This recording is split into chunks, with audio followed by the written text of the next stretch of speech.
자, 그럼 요한계시록 12과 오늘은 개론만 하고요. 개론이라는 거는 처음부터 끝까지 다 다룹니다. 다 달라요. 그러나 다음 주는 좀 더 14만 4천이 무엇인지, 두루마리가 무엇인지, 짐승이 무엇인지, 666이 무엇인지 그런 거는 다음 주에. 왜냐하면 그건 먼저 다루면은 이상한 쪽으로 튀거든요. 오늘은 가이드라인, 건강한 가이드라인을 쳐놓고 다음 주는 안에 그러한 것들을 세부적으로 해결하는 시간을 갖도록 하겠습니다. 오늘 내용이 원래 중요합니다. 자, 보도록 하겠습니다. 출석은 좀 이따 부르도록 할게요. 자, 먼저 성경의 전체적인 흐름을 봐야 돼요. 이거는 신구약 성경 전체에 대한 요약일 수도 있는데요. 이것이 잡혀 있어야 우리가 이제 알 수 있다는 거죠. 여러분, 보통 이야기 같은 경우는 정말 삼류 영화 같은 경우는 그렇습니다. 처음에는 로맨스인데요. 중간에 액션 바뀌다가 마지막 로봇 나옵니다. 생뚱맞아요. 갑자기 막 그런 거 있어요. 막 좀비 물렸다가 로봇가 나와, 갑자기 막, 이거 거대한 로봇. 삼류 영화는 이야기의 맥락이 없거든요. 그냥 쭉쭉 가는 거예요. 그렇죠? 자기 감동 마음대로. 그러나 잘 쓴 책은 처음과 끝과 중간이 다 일맥상통하게 튀지 않습니다. 쭉 가는 거예요. 그렇죠? 성경대로 그렇다는 겁니다. 성경을 보면은 우리가 이 그림 본 적 있죠? 신약 성경 구조를 얘기했을 적에. 자, 빨간색 같은 경우는 이제 구약이고, 노란색은 이제 신약이라고 볼 수 있을 것 같아요. 예수 그리스도 계시. 그러면서 이 큰 맥락은 뭐냐면, 큰 맥락은 뭐냐면, 이제 하나님께서 우리를 창조하시고 이끄시는 그 경륜이 쭉 나옵니다. 우리를 창조하신 것뿐만이 아니라 끊임없이 책임지시고 우리를 이끌어 주신다. 지금도 보살펴 주고 계시다. 그것이 바로 경륜이라는 이게 감이 있죠. 그러나 구약은 좀 가슴 아픈 사연이 있습니다. 그것은 뭐냐? 하나님이 아니라 사람이 스스로 왕이 된 사건이 바로 이것이란 말이죠. 사람이 왕이 되다 보니까 사람의 실수가 있습니다. 하나님 왕이신데 하나님 왕을 폐위시키고 자기 스스로 왕이 된 거예요. 인간이 하다 보니까 자꾸만 실패하는 거죠. 인간의 역사는 실패입니다. 스스로 하다 보니까 실패하니까 온 인류였던 영역이 이스라엘로 축소가 되고, 이스라엘이었던 영역이 인간이 하니까 유다지파로 축소가 되고, 유다지파였던 하나님 나라가 인간이 하니까 남은 자라는 정말 적은 자로서 점점 실패가 되는 것이 바로 인간의 역사였어요. 하나님 나라는 하나님이 통치하실 적에 그때서야 확장되는 것이고 인간의 통치하면 작아지는 것이구나. 예수 그리스도가 오심으로부터 완전 반전이 되었죠. 하나님의 아들이시죠. 진정한 왕이 오신 거죠. 이때부터 된 거는 주 안에서, 우리가 인간에서 할 수 없지만 주 안에서 모든 것을 할 수 있다. 주님 안에서 순종하고 성령님을 받아들이니까 우리가 영역이 12제자에서 초대교회로 확장되고, 초대교회에서 또 성령님이 이끄시니까 그로 인해 주 안에서 열방의 교회들, 사마리아 지역의 모든 이방인 지역으로 교회가 확장이 되고, 이제는 드디어 요한계시록에 이르러서 온 인류, 예수님이 재림하실 적에 온 인류에게 하나님 나라가 확장될 것이라는 말을 했단 말이죠. 굳이 말하자면 예수님부터 12제자까지가 사복음서, 초대교회가 사도행전 앞부분, 그 다음에 사도행 뒷부분부터 복음서 쭉 나오는 거죠. 온 인류에 대한 건 계시록입니다. 자, 처음부터 끝까지 무슨 내용인가요? 예수 그리스도가 중심에 있다. 예수님이 없을 적에는 우리는 실패의 역사였지만 예수님이 계실 적에는 우리는 성공의 역사이다. 그러면 계시록은 무슨 내용일까요? 누구에 대한 내용일까요? 교회도 있지만 우리 계속 누구가 있죠? 누구에 대한 내용? 예수님에 대한 내용입니다. 처음에는 이랬다가 마지막에 로봇 얘기하면은 정말 못 쓴 책인데, 이것은 처음과 끝이 중간도 예수님으로 끝나는 거예요. 그래서 보시면은 초대교회 보면 이렇게 나와 있죠. 여기 넘어가겠습니다. 그래서 마지막에 보면은 이 요한계시록의 책은 무엇이냐? 전체적인 성경의 흐름으로 볼 적에 예수님에 대한 계시다. 이것만 알면은 이상한 데 튀지 않습니다. 다른 이단 종교의 누구의 계시다? 아니고 예수 그리스도에 대한 계시다. 자, 역사적인 배경을 잠시 보도록 하겠습니다. 역사적인 배경. 우리 요한계시록을 볼 적에 보통 역사적인 측면으로 보기도 하고 상징, 비유라고 보기도 합니다. 그거를 억지로 현대 시점에다가 억지로 엮으면은 그 순간 와당창 깨지는 거예요. 먼저 알려면 그때 당시에 왜 이러한 편지를 쓸 수밖에 없었는지 역사적인 배경이 굉장히 중요합니다. 보겠습니다. AD 기원 후 주후 56년부터 68년까지 네로 황제가 통치하던 시대였어요. 너무 알죠? 네로 황제. 네로 황제가 여러분 잘 알다시피 64년경에 로마에 큰 화재가 났죠. 다가 정치적인 피해를 보게 되었습니다. 로마 황제가 네로가 불을 지르는 거 아니냐라는 그러한 이제 죄명을 쓰게 됐죠. 황제는 자기의 목숨을 부지하기 위해서 어떻게 했느냐? 이 죄를 누군가의 탓으로 돌려야 했어요. 누구의 탓으로 돌렸죠? 초대교회의 탓으로 돌렸죠. 이상한 집단이다. 쟤네들이 그런 것이다. 그때부터 박해가 시작된 거예요. 그렇죠? 네로라는 게 요한계시록이 나오니까 하는 겁니다. 이 사도전출이. 자, 그로 인해 박해가 시작됐고 이때 드디어 베드로가 순교되고 그렇게 사도 바울도 죽게 되는 것이었어요. 그래서 얼마 못 가 네로 황제는 결국은 왕 위에서 쫓겨나고 결국에는 스스로 자결해서 죽게 되는 거죠. 근데 그 문제는 거기서 끝나는 것이 아니었습니다. 로마가 망하는 게 아니었어요. 그 다음 황제인 베스파시우스 황제가 등장했습니다. 이 사람이 티투스라는 장군을 내세워서 지난번에도 말씀드렸다시피 이제 로마가 유대의 반란을 진압하기 시작했어요. 다 성공했죠. 로마의 큰 군대로 인해서. 그런가 동시에 이제 드디어 AD 70년에 예루살렘 성전이 파괴가 되었습니다. 그리고 이제 나중에 74년경에 이제 마지막 항전이 이루어졌지만 결국 유대가 패배하게 되었죠. 이때부터 이제 로마가 모든 세계에 패권을 주게 되었습니다. 로마에게 범접할 수 있는 세력이 없는 거예요. 즉, 여러분, 미국도 전쟁으로 승리해서 물질도 얻고 부흥을 얻지 않습니까? 전쟁에 이긴다는 것은 더 이상 패권을 주고요. 물질뿐만이 아니라 명예랑 권력이 집중된다는 거예요. 로마에게 범접할 다른 나라가 없고 로마가 전쟁의 승리자니까 이제부터 이 모든 지중해와 유럽과 팔레스타인 모든 물질, 명예, 권력이 로마에게 집중되는 거예요. 로마가 얼마나 잘 살까요? 그거 어마어마하죠, 진짜. 엄청 잘 삽니다. 부의 상징은 어디라고요? 이제 로마입니다. 모든 길은 로마로 그만큼 잘 살았다. 자, 그러한 로마의 부귀 영화가 파시우스 황제로부터 계속 이어집니다. 그 다음 황제인 누구였냐? 티투스 황제, 그러니까 장군이었죠. 황제가 돼가지고 더 커져갑니다. 더 세계를 많이 정복합니다. 더 강력합니다. 그때 이후 나중에 AD 81년부터 96년 사이에 도미니티아누스라는 황제가 등장하는데 이때 이 황제가 정말로 로마를 부흥케 만들어요. 로마에 보면 건축물 중에 유명한 건축물이 있죠. 원형 경기장. 뭐라고 하죠? 콜로세움이라고 하죠. 콜로세움을 이 사람이 만들었죠. 예, 그렇게 로마가 부흥했다는 상징인 거죠. 어마어마한 건축물로서. 근데 콜로세움을 만든 사람이 그와 동시에 또 만든 것이 있었습니다. 그것이 무엇이었냐? 이 로마의 황제를 숭배하라고 자기의 신상을 만들었어요. 여기 잘 보이지 않겠지만 나중에 핸드폰에 보시면 영상을 나올 거예요. 거의 뭐 자유의 여신상이랑 비슷합니다. 머리 높이가. 그 정도의 신상을 만들었다고 그래요. 얼마나 잘 살았길래, 얼마나 과학기술이 뛰어났길래. 그로 인해 거기서 끝난 것이 아니라 그 신상을 만들어 놓고 뭐라 하냐면 황제가 신이야. 황제를 섬겨. 여러분 옛날로부터 모든 제국들은 7개의 제국이 성경책에 나오죠. 실제로 요한계시록에 나옵니다. 7 짐승이에 나오는 것들이 머리가 뭐냐면 첫 번째가 바벨론. 바벨론이 뭐라 했습니까? 내가 신이야. 금신상하게 절해. 자기를 신성화시켜야 그지? 통치가 완벽하다 생각이 든 거예요. 근데 페르시아. 내가 신이야. 그들도 그랬고요.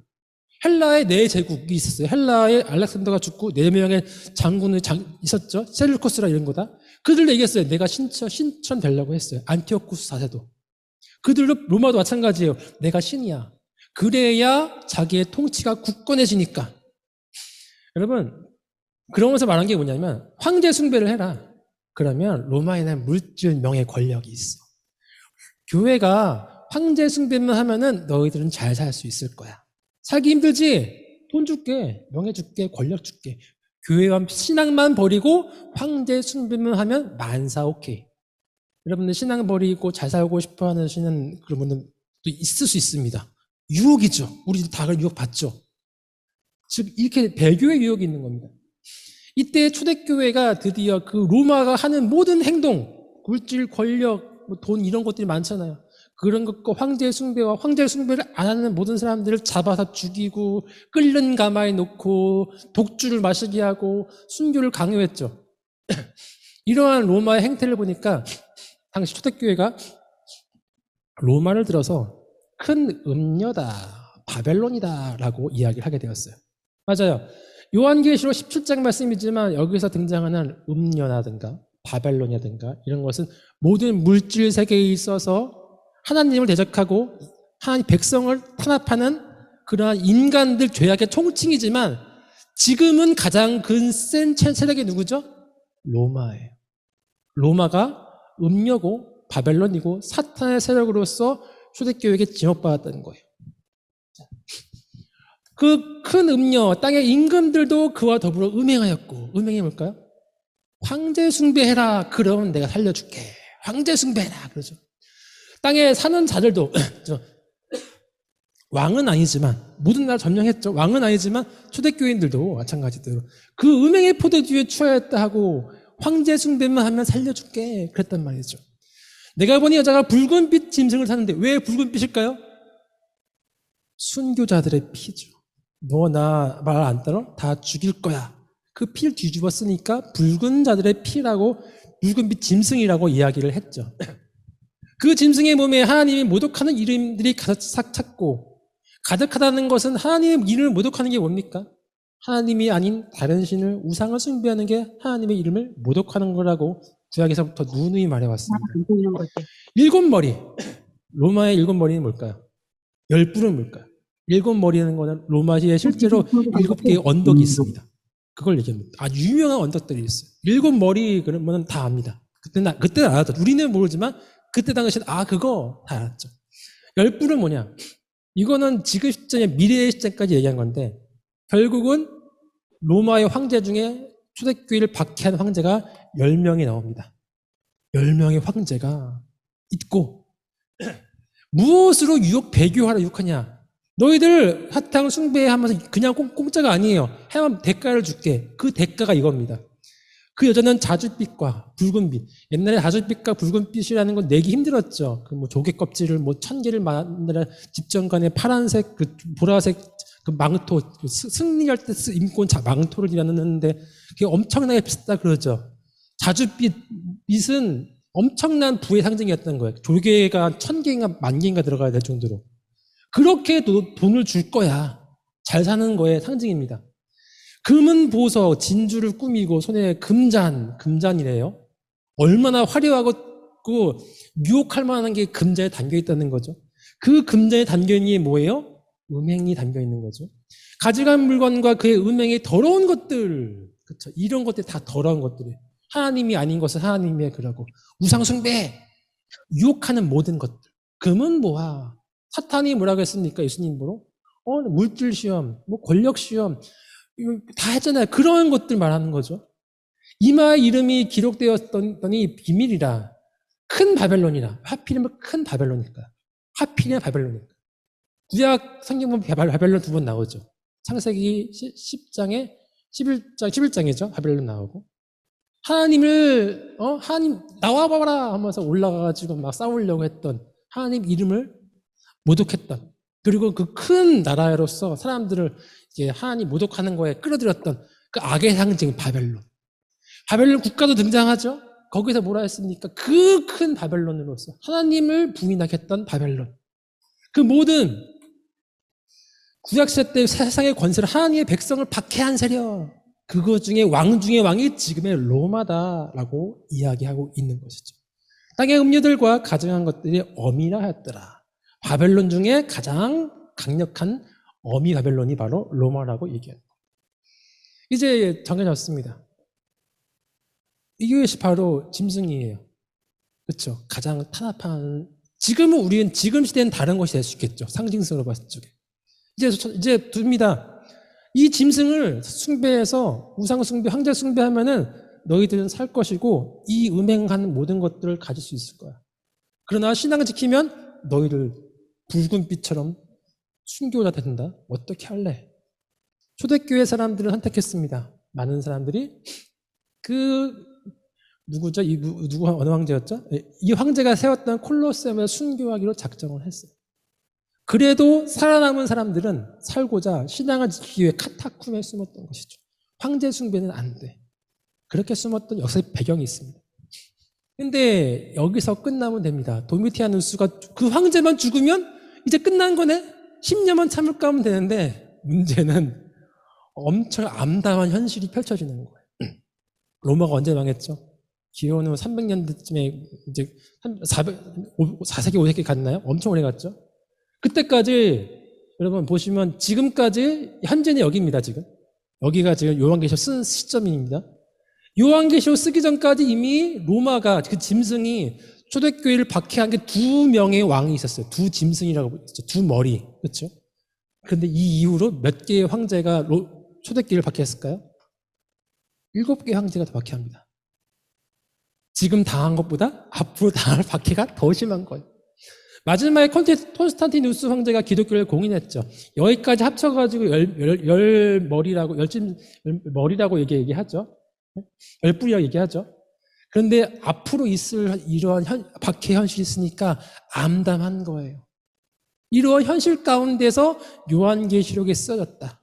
희망이 없는 것 같은 무엇이 위로가 될까요? 자, 기록의 목적입니다.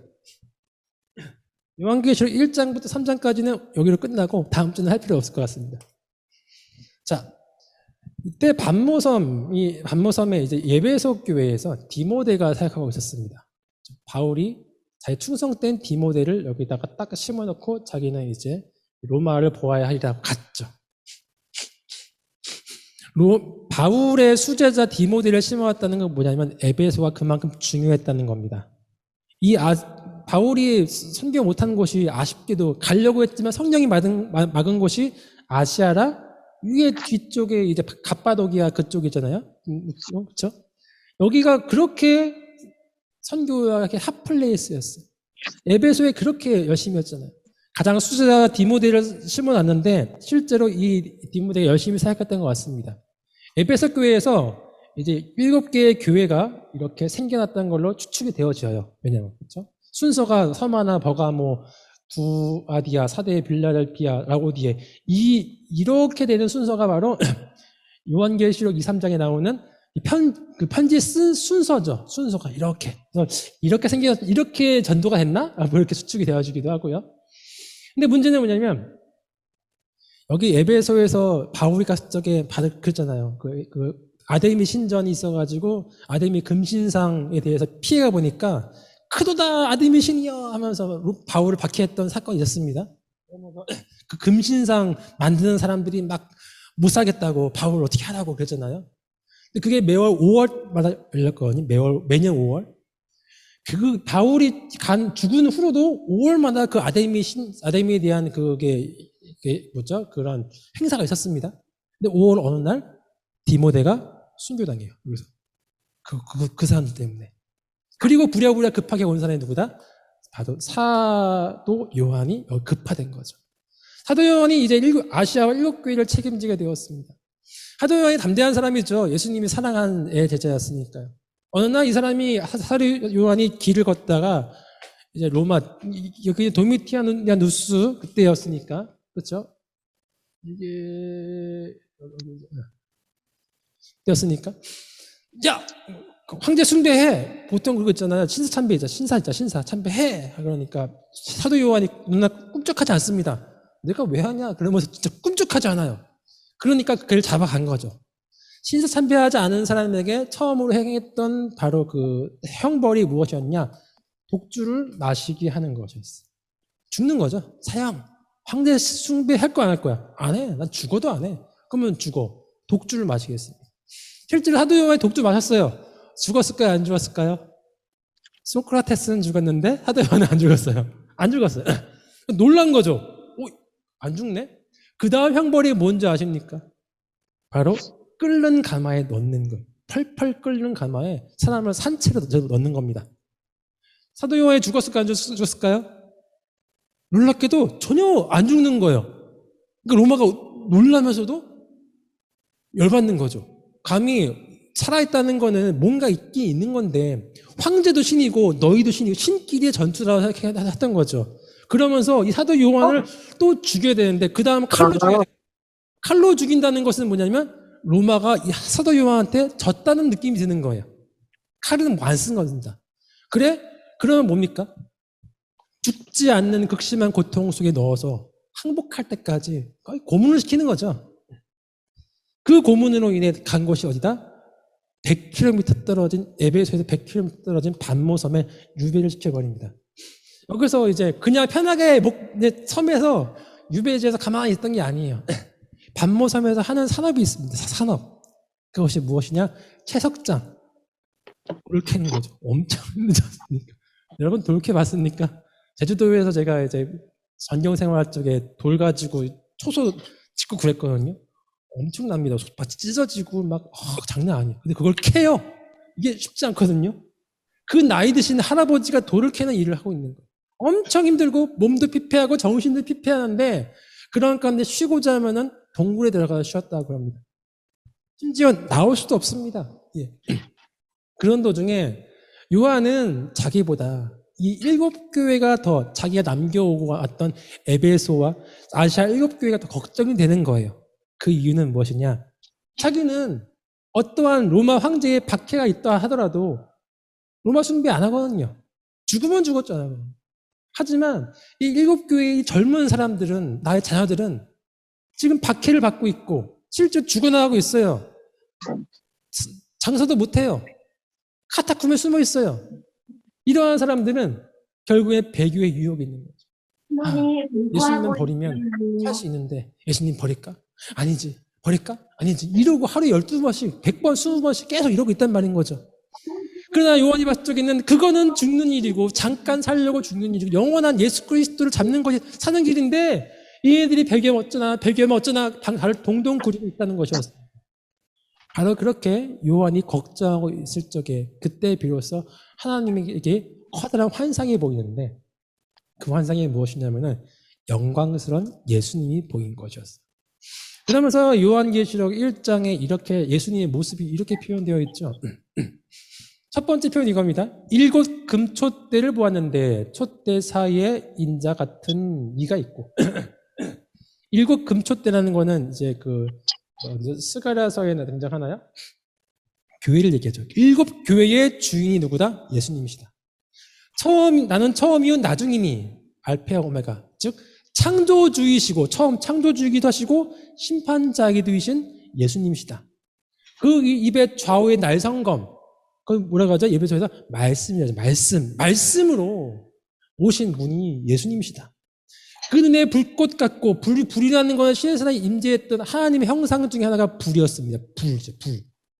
불. 너희가 알고 있는 신의 사랑의 하나님이 예수님이시오. 빛난 주석 같고 그 오른손에 7별이 또 중요한데 여러분 제가 이 그림 삽입하려고 했는데 제가 못했거든요. 그 당시 도미니티아누스의 금화를 보면은 동전을 보면은 이 동전이 이렇게 있으면 도미니티아누스 앞면에 도미니티아누스 얼굴이 나와 있고 뒷면에는 도미니티아누스가 전신이 나와 있으면서 7별이 있습니다. 이게 뭐냐? 나는 북두칠성을 지배하는 왕이야. 그래서 나는 전 세계를 지배하는 왕이야라고 스스로 높였죠. 그게 아니라는 거예요. 7별. 하나님이 그 7별을 옆에 있는 게 그 별을 들고 있는 거예요. 도미니티아누스가 하나님 손에 있는 거예요. cep도 안 된다는 거죠.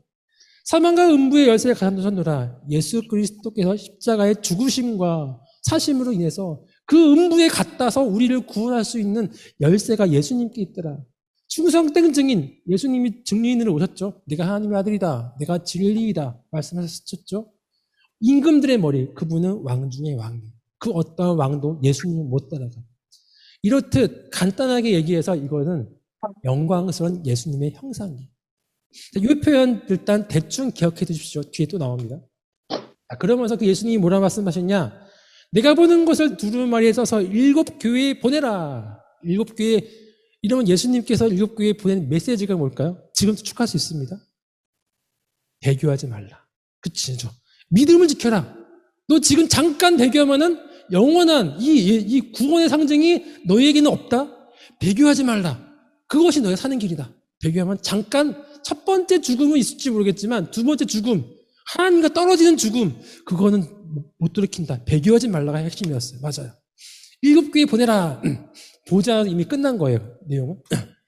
그러면서 7교회에 에베소, 서머나, 버가모, 두아디아자, 사대, 빌라델비아, 라오디게 7교회에 편지를 보냈죠.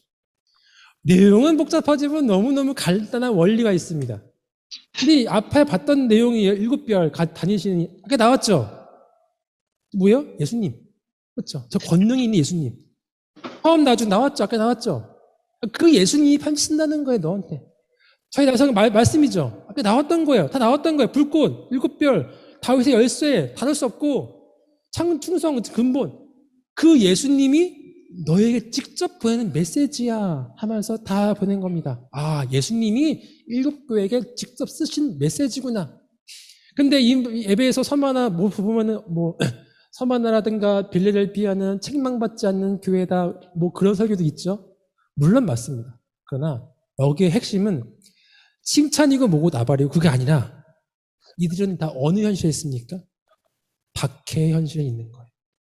목숨이 꼴깍꼴깍 넘어가는 거예요. 암만 잘하는 서머나 교회를 하더라도 곧 죽음의 현실은 앞에 있는 거예요. 그렇죠? 어느 교회는 이제 대부분 보면은 제가 공부해 봤는데 황제 숭배의 위험이 있었죠. 전부 다. 황제 숭배를 잘하는 교회였어요. 에베소도 돈이 많으니까 황제 숭배의 1등으로 가는 지역이었고 서머나 특히 빌라델비아 이런 데는 막 황제 숭배를 저마다 하려고 그래야 지원금 많이 받아내고 로마한테 잘 보일 수 있으니까 총독이 그런 정책을 밀어붙이는 도시들이었단 말이죠. 어디는 우상 숭배가 더 있기도 하지만 어쨌건 로마 황제 숭배를 강요받던 도시 아니면 죽는 도시들 예수님이 뭐라 말씀하십니까? 야, 처음 행위를 지켜라. 충성하라. 회개하라. 쉽게 잡아라. 회개하라. 내 면류관을 잃지 마라. 회개하라. 막 이런 말씀 나온단 말이죠. 그러면서 말씀하신 게 이게 중요한 거예요. 박해의 현실에 있지만 너희가 배교하지 않고 믿음을 지키면 생명나무 열매 뭐죠? 창세기에 나왔던 영혼이 사는 생명을 너에게 줄 거야. 얼마나 박해의 현실에도 너가 하나님께 충성하고 배교하지 않으면은 생명의 관 줄 거야. 생명 줄 거야. 둘째 사망이 나왔죠. 첫째 사망은 목숨이 죽는 것이고 둘째 사망은 하나님과 끊어지는 겁니다. 하나님과 안 끊어져야 생명의 관이 있다 말하는 거죠. 만나와 힌두를 나옵니다. 만나는 그 출애굽 때 만나 그거죠. 생명의 양식, 생명을 얘기하는 거예요.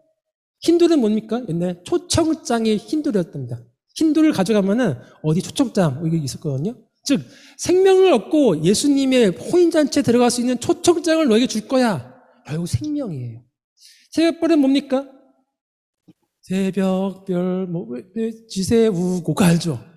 그렇게 암흑 같은, 밤칠흑 같은 시대인데, 저기 새벽별이 오는 거예요. 희망이 오는 거예요. 생명이 오는 거예요. 그렇죠? 절망 가운데 희망이 예수님이시오.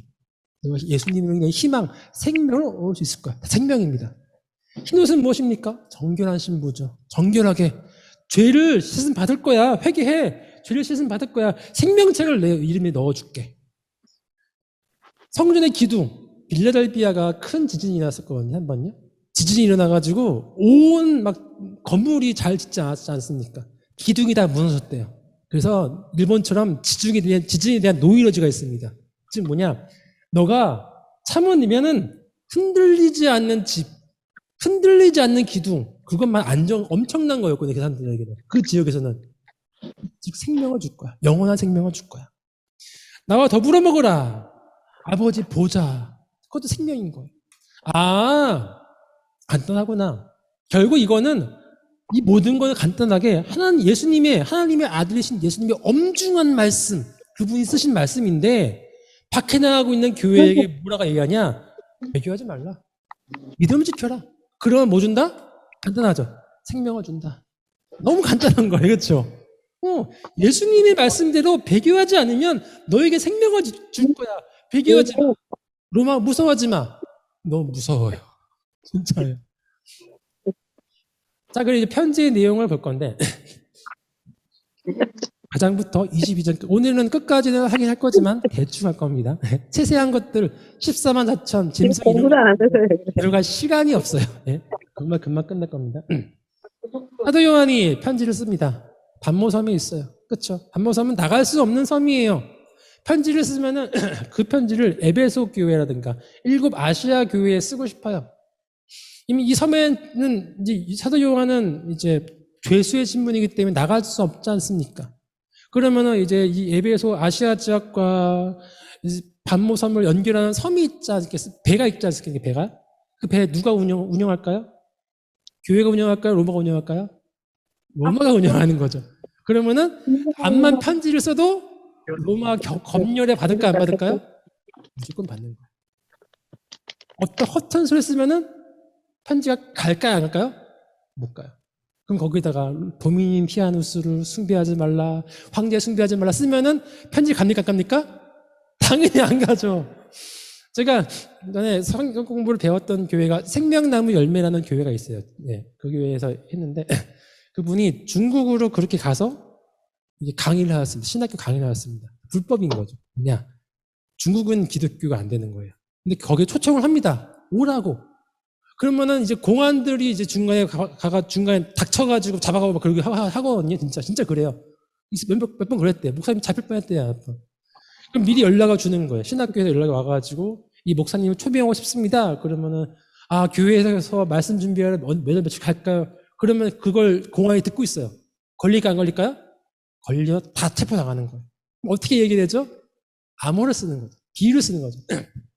생명나무 열매교회니까 과일 주상자 들고 갑니다. 뭔지 아시죠? 느낌 아시죠? 며칠 날 과일 주상자 들고 갈 건데 그때 많이들 모여서 먹죠. 이런 식으로 얘기하는 거예요. 그러나 중간에 공안들은 모르지만 그걸 이미 현실을 알고 있는 교회 사람들은 그거 교회에서 2명 오시는구나. 다 아는 거잖아요. 그렇죠? 우리는 알 수 있잖아요. 그렇게 쓰는 겁니다. 요한계시록 그겁니다. 왜 우리가 알아줄 수 없는 환상과 계시가 적혀 있느냐? 이 편지 검열을 피하기 위해서 환상과 비유와 역사적인 내용을 쓰는 거예요. 역사적인 사실을 써야 돼요. 왜냐? 당장 박해당하고 있으니까. 비유와 상징을 써야 돼요. 그러나 로마 사람들은 아무것도 모르니까 무슨 뚝딱은지 같은 환타지 소설이야. 그냥 보내버려. 정신 나갔네. 하지만 그거를 이미 예수님에 대해 확실히 알고 있는 7교회는 그걸 봤을 적에 아멘인 거예요. 아멘. 예수님이 하셨던 말씀 그대로고. 보시면은 마태복음, 누가복음에 나왔던 내용, 요한복음에 나왔던 내용들을 많이 나옵니다. 예수님에 대해 확실한 신앙이 있는 사람들은 어떠한 얘기를 해도 다 알아들 수 있는 거예요. 우리가 우리 자녀들의 유행어들을 못 알아듣는 것처럼 여기는 그들만의 통하는 언어가 있는 거예요. 그래서 요한계시록은 역사가 배경으로 역사의 내용을 비유와 상징으로 좀 꽈다. 자, 그런데 그럼에도 불구하고 옆으로 튀는 사람이 있겠죠. 이것은 이거다, 저것은 저거다. 요즘 이단처럼. 하지만 요한은 처음부터 끝까지 가드라인을 잡아놨습니다. 이게 정말 중요한 거예요. 1장 1절에 뭡니까? 예수 그리스도의 계시라. 이 내용은 예수님에 대한 내용이지 다른 내용 아니야. 뭐라고? 예수님에 대한 환상과 계시다. 다른 거 아니다. 끝에는 뭡니까? 내가 진실로 속히 오리라. 예수님이 계신데 예수님이 오시는 내용이에요. 우리에게 이제 오는 과정을 그린 것이 바로 요한계시록. 이게 포인트입니다. 요한계시록 뭐라고요? 예수님이 계신데 예수님이 우리에게까지 오는 여정을 그려둔 거예요. 간단한 거예요. 그 외에 다른 거 없어요. 보기로 하겠습니다. 오늘은 요거 한 장으로 끝날 거예요. 자, 요게 원래 요 핵심입니다. 제가 어제 했는데 잘했더라고요. 요거 이러면 안 되는데 이렇게 푼 사람은 없더라고요. 그래서 저 틀릴 수도 있습니다. 저는 그냥 이렇게 봤으니까 너 아니면 말고 그랬습니다. 1장부터 3장까지 끝났으니까 4장을 보니까 요한이 환상을 봅니다. 환상을 보니까 하나님의 보좌가 있고 24장로가 있고 막 이렇게 나와요. 즉 왕자의 왕좌. 왕이 계시다. 왕이 계시는 거예요. 왕이 누구시죠? 하나님. 그게 끝이에요. 하나님. 끝이에요. 그런데 왕이 이제 말씀을 선포해요. 7 인봉된 인. 뭔지 아시죠? 두루마리인데 도장 같은 거, 촌동 같은 걸 7개를 떨어뜨려가지고 도장 찍잖아요. 그렇죠? 근데 그 인봉만 원래 3개가 기본입니다. 근데 7개는 완전 극비주의 극비. 가장 중요한 문서가 7개. 완전수. 7위는 뭐예요?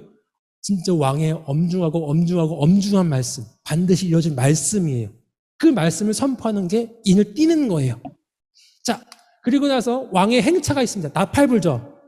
나팔은 왕이 행차할 때 부는 겁니다. 빠빠라, 빠빠빠빠빠빠, 왕이 오십니다. 그 왕이 이렇게 가는 거예요. 7번 분다 왕 중에 왕이 등장한다. 나팔을 진짜 7개까지 불어요. 그 다음에 뭐냐? 왕이 오세요. 예수님이 초림하신 거예요. 예수님이 처음 오신 예수님의 사역, 33년간의 사역이 12장부터 14장까지 내용이에요. 이렇게 환상으로 나와 있는 거죠. 그 다음에 여러분, 예수님을 받아들였습니까? 배척했습니까?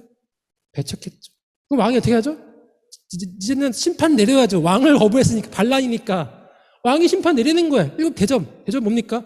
쏟아버리는 거죠. 확 그냥 뜨거운 거 쏟아버려. 그리고 가서 사탄이 그렇게 되니까 왕이 다시 오시는 거예요. 다 정리된 땅에 이제 내가 다시 통치하러 왔다.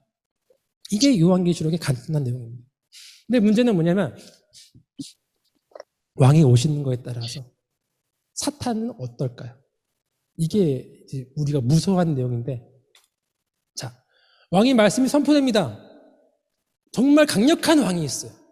사탄인데 그냥 그래봤자 왕한테 잽도 안 돼요. 막 지 멋대로 살고 있었는데 왕이 말씀을 선포했어요. 야, 너 사탄같이 살면 안 되고, 너 그러면 안 되고, 내가 심판할 거야. 그렇게 엄중한 말이 선포되는 것만으로도 사탄은 두려우는 거예요. 아니, 저렇게 강력한 왕이 나와 뜻이 다르네? 나 언제 죽겠는데? 뭐 두려워 떠는 거예요. 그쵸? 떠는 거예요. 또 떤단 말이죠. 실제로 계시록 6장 8절에 4분의 1이 심판받는다고 나옵니다. 예수님이 그 엄중한 말씀, 7개의 인봉되는 것이 바로 말씀, 하나님의 말씀이 인봉이 하나씩 떨어져 나가면서 말씀이 선포되는 것만으로도 내 뜻과 다르네? 사탄이 두두두두 떠는 게 바로 여기였어요. 놀랍죠? 하나님이 말씀하시면 사탄이 그 말씀하시는 것 듣고만 있어도 심판받지 않아도 떤다는 거죠. 자, 하나님의 말씀이 선포됐습니다. 이미 사탄은 죽어야 돼요. 곧 예정된 거예요, 벌써. 왕이 오세요. 왕이 가까이 오십니다. 사탄이 무서울까, 안 무서울까요? 무서워하죠. 가까이 왕이 오면 올수록 나팔을 한 번 불면은 한 발짝, 2번 불면은 2발짝. 점점 가까이 오는 거예요. 오면은 사탄은 점점 내 죽음이 다가오네? 막 흔들리는데 그 흔들리는 게 4분의 1보다 더 큰 3분의 1 정도. 이미 하나님 오시는 것 자체가 나에게 3분의 1이 타격이 되는 거예요. 엄청난 거죠. 왕이 오셨습니다. 사탄이 반역을 일으키죠. 그래도 끝까지 최후 발악을 하는 겁니다. 왕에게. 그리고 나서 나중에는 말 그대로 아까 대로 왕이 심판을 하고 나중에는 왕이 사탄을 소멸시키는 내용으로 요한계시록은 이루어진단 말이죠. 간략하게만 보겠습니다. 하늘 보좌에 보니까 하늘에 돌린 24장로가 있는데 24장로 그렇죠? 왜 24일까? 12는 이스라엘 구약의 12지파, 또 12는 이스라엘 12사도 24라는 거 이렇게 다음 주제로 하겠습니다. 그리고 나서 하나님을 찬양하는데 그 찬양이 사자, 송아지, 사람, 독수리가 막 해요. 그러니까 모든 짐승들의 대표하는 것들이 온 피조물들이 하나님을 찬양하더라. 그 하나님이 무엇을 보였냐? 두루마리를 보였는데 두루마리의 7인봉, 엄중한 하나님의 말씀, 율법을 보였더라. 그러는데 그 안에서 이제 한 어린 양 외에는 그 말씀을 지키고 실행할 수 있는 것은 어린 양, 예수님밖에 없더라. 자, 그리고 나서 이제 예수님이 말씀이 그 7개의 말씀이 선포되는 거죠. 말씀이 첫 번째 인복이 딱 떨어지는 순간 흰 말이 등장해가지고 여기에서 박해당하는 거는 로마를 상징한 모든 악한 사탄의 세력들이 죽어나가더라. 붉은 말이 등장하니까 또 죽어나가더라. 검은 말, 청황색 말 다음 주에 제대로 하겠습니다. 흰 말은 파르티안 기병이라는 말이 있고 붉은 말은 피, 대량 학살이 나고, 검은 말은 기근이고, 청황색 말은 엄청난 전염병과 죽기 직전에 새파랗게 질린 그런 것들로 인해서 결국 이때 4분의 1이 한 사람이 하나님의 말씀이 선포되는 것만으로도 새파랗게 질려서 죽어나가더라. 이때 로마에게 그렇게 박해당했던 순교자들이 하나님 우리의 피를 갚아주시는 것이 어느 때이니까 하나님이 뭘 하십니까? 참아라. 나는 좀 더 구원을 할 거니까 배교자들도 구원할 거니까 너희 조금만 참아달라. 그러면서 언젠가 하나님의 진노의 날이 올 것이고 나중에는 14만 4천이라는 것은 하나님이 오실 적에 재림 때에 구원받을 백성들. 그래서 마지막에 얘기 됩니다. 어차피 넘어가겠습니다. 자, 그리고 왕이 행차하십니다. 왕이 행차하는 것만으로도 하늘에 부르박이 떨어지고 왕이 행차하는 것만으로도 불 붙는 큰 산 바벨론이 나중에 말씀드릴게요. 왕이 행차하는 것만으로도 그 바벨론이 먹고 마셨던 강과 물이 마르고 왕이 행차하는 것만으로도 나는 태양의 신이야. 나는 달의 신이야. 나는 별의 신이야. 북두칠성이 내 활동 범위야. 했던 황제들이 죽어나가더라. 그래서 무적의 나중에 또 얘기하고요. 그러면서 그럼에도 불구하고 3분의 1이 또 이제 흔들리는 거죠. 그런데 그렇게 죽어나감에도 불구하고 교회의 사명이 있습니다. 하나님이 점차 오고 계시는데 그때까지 교회의 사명은 무엇이죠? 믿음 지키고 박해를 피하지 말고 순교하면서 믿음 지켜라. 그런데도 불구하고 그렇게 사명을 지키고 말씀을 선포할수록 세상에 박해가 다가오고 있어요. 결국은 예수님이 오신다는 예언이 있었죠. 왕이 오신다. 왕이 오셨습니다. 자, 보겠습니다. 그런데 문제는 뭐냐면 왕이 오고 있어요. 그것을 예수님께서 이렇게 묘사하십니다. 복음서 말씀이죠.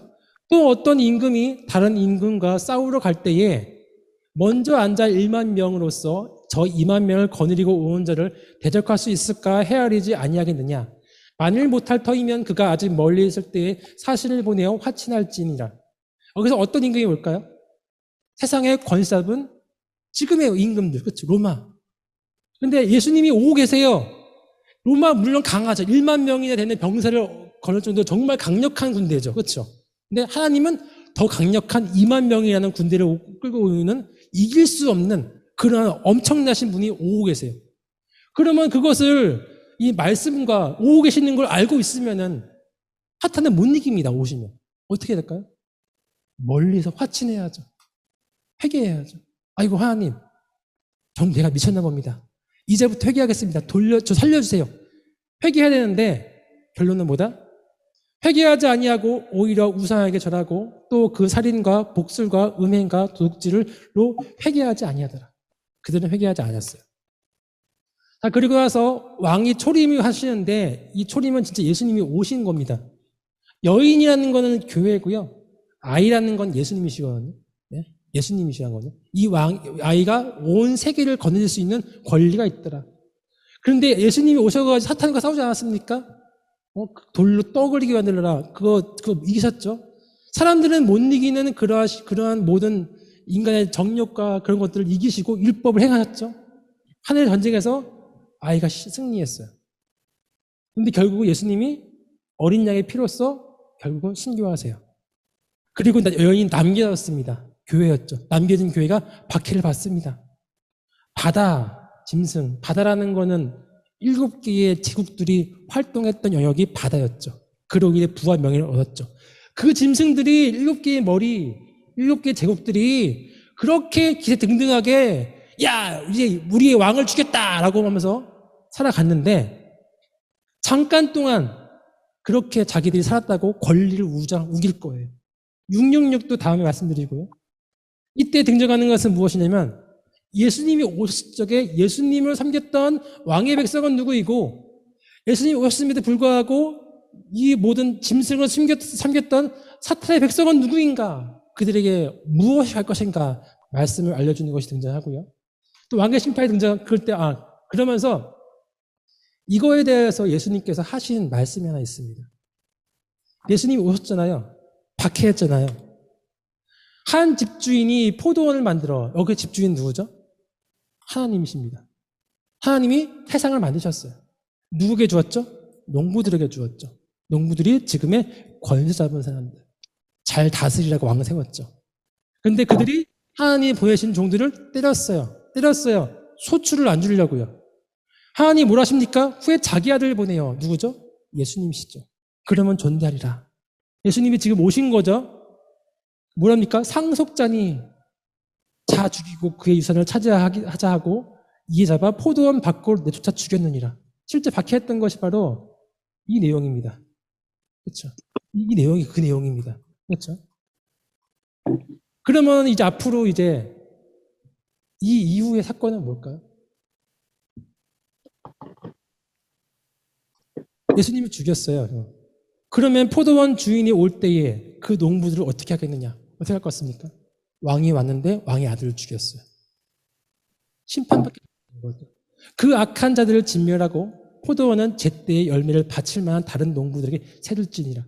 그 악한 자들은 지금 로마와 박해한 세력들이고 포도원을 제때 열매에 바칠 만한 농부들은 누굽니까? 우리들, 성도들. 오히려 그러면 예수님이 오셔서 심판하시는 게 악한 자들에게는 징계고 우리에게 뭡니까? 기쁨인 거죠. 이 세계를 얻을 수 있는, 빼앗긴 세계를 얻을 수 있는 기쁨인 거죠. 자, 하나님이 심판하십니다. 뭐 다 얘기할게요. 나중에 좀 심판하십니다.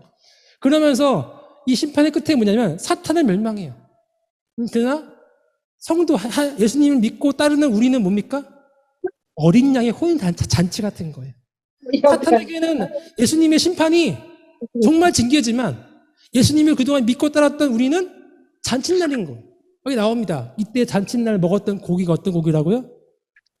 이 사람들의 고기를 먹었다라고 장인하게 나와 있어요. 이게 묘사되어 있어요. 그렇게.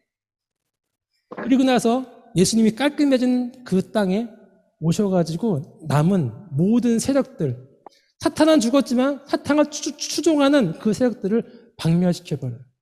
그리고 나서 하나님 오셔가지고 흰 보좌에 앉으셔서, 이 보좌가 처음에 나온 거죠. 이 보좌에 앉으셔가지고 새하늘과 새 땅을 주십니다. 하늘과 땅과 중간에 뭐가 있죠? 바다가 있는데 바다가 없어요. 바다가 누구의 영역이었다고요? 사탄의 영역, 돈 버는 제국주의 영역. 하늘과 땅이 합쳐져가지고 하나님과 우리가 영원히 함께할 수 있는 에덴 동산과 예루살렘이 있을 것이다. 그러면서 세례 요한에게 하나님께서 말씀하십니다. 예수님이 말씀하시는 거죠. 또 내게 말하기를 이 말은 신실하고 참된지라. 주 곧 선지자들의 영의 하나님이 그의 종들에게 반드시 속히 되어질 일을 보이시리려고 그의 천사를 보내셨도다. 보라 내가 속히 오리라. 예수님 반드시 오신다는 거예요. 지금 우리는 박해현실 가운데 예수님이 오시는 걸 바랐는데 너무 늦게 오시고 앞으로 7개의 환란이 남아 있습니다. 예수님은 그렇지만 반드시 오신다는 거예요. 그동안 우리가 무엇을 해야겠습니까? 이 두루마리의 예언의 말씀을 지키는 자, 즉 박해를 피하지 않고 그 가운데서 믿음 지키고 배교하지 않으면은 보라 내가 속히 오리니 내가 줄 상이 내게 있어 각 사람에게 그가 행한 대로 갚아주리라. 자, 그러면은 예수님이 오십니다. 재림하십니다. 성도들에게는 뭘까요?